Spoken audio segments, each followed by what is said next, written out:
Hello Year 4, this is Miss Ramsey, and I'm going to read Chocolate Cake by Michael Rosen.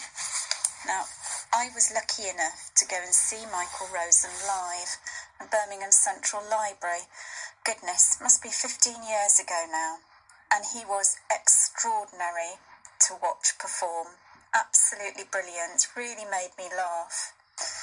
And he's not been very well at all during lockdown. And I was really heartened to see on Twitter that he's now out of hospital and finally back home. And he also posted that he was finally getting rid of his sticky McStick stick that he had to help him walk after he had been in a wheelchair. So I thought a poem by Michael Rosen. Chocolate Cake. I love chocolate cake. And when I was a boy, I loved it even more. Sometimes we used to have it for tea, and Mum used to say, if there's any left over, you can have it to take to school tomorrow to have at playtime. And the next day, I would take it to school wrapped up in tin foil, open it up at playtime and sit in the corner of the playground eating it. You know how the icing on top is all shiny and it cracks as you bite into it? And there's that other kind of icing in the middle and it sticks to your hands and you can lick your fingers and lick your lips and oh, it's lovely, yeah. Anyway, once we had this chocolate cake for tea and later I went to bed, but while I was in bed, I found myself waking up, licking my lips and smiling. I woke up proper. The chocolate cake. It was the first thing I thought of. I could almost see it, so I thought, what if I go downstairs and have a little nibble, yeah? It was all dark. Everyone was in bed, so it must have been really late, but I got out of bed, crept out of the door. There's always a creaky floorboard, isn't there? Past Mum and Dad's room. Careful not to tread on bits of broken toys or bits of Lego. You know what it's like treading on Lego with your bare feet. Youch! Downstairs, into the kitchen, open the cupboard, and there it is, all shining. So I take it out of the cupboard, put it on the table, and I see that there's a few crumbs lying about on the plate. So I lick my finger and run my finger all over the crumbs, scooping them up and putting them in my mouth.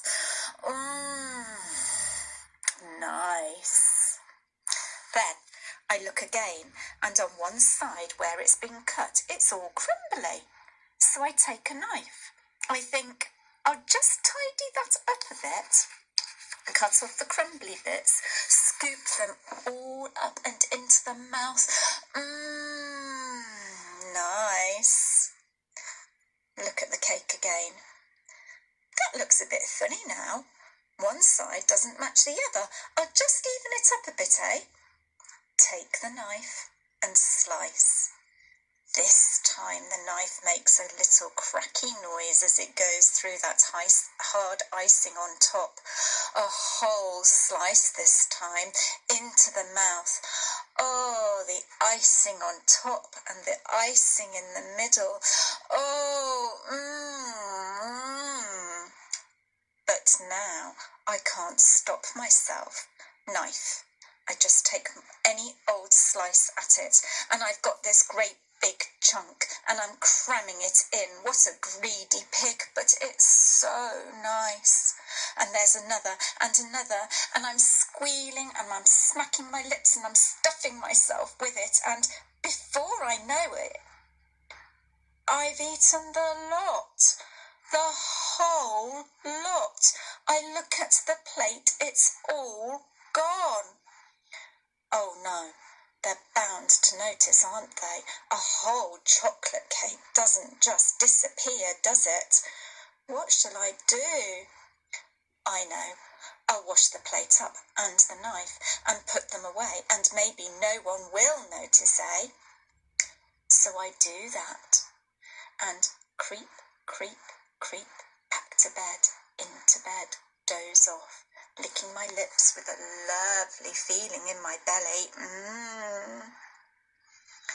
In the morning, I get up, downstairs, have breakfast. Mum's saying, "Have you got your dinner money?" And I say, "Yes. And don't forget to take some chocolate cake with you." I stopped breathing. "What's the matter?" she says. "You normally jump at chocolate cake." I'm still not breathing, and she's looking at me very closely now. She's looking at me just below my mouth. "What's that?" she says. "What's what?" I say. "What's that there?" "Where?" "Where?" she says, pointing at my chin. "I don't know," I say. "It looks like chocolate," she says. "It's not chocolate cake, is it?" No answer. "Is it?" "I don't know." She goes to the cupboard, looks in, up, top, middle, bottom, turns back to me. "It's gone. It's gone. You haven't eaten it, have you?" I don't know. "You don't know? You don't know if you've eaten a hot chocolate cake or not? When? When did you eat it?" So I told her. And she said, well, what could she say? "That's the last time I give you any cake to take to school. Now go. Get out. No, wait. Not before you've washed your dirty, sticky face." I went upstairs, looked in the mirror, and there it was, just below my mouth. A chocolate smudge. The giveaway. Maybe she'll forget about it by next week. This poem really makes me chuckle.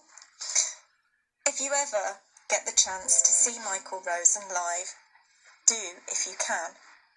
Or maybe have a look on the internet at him reading some of his poems. He is brilliant to watch.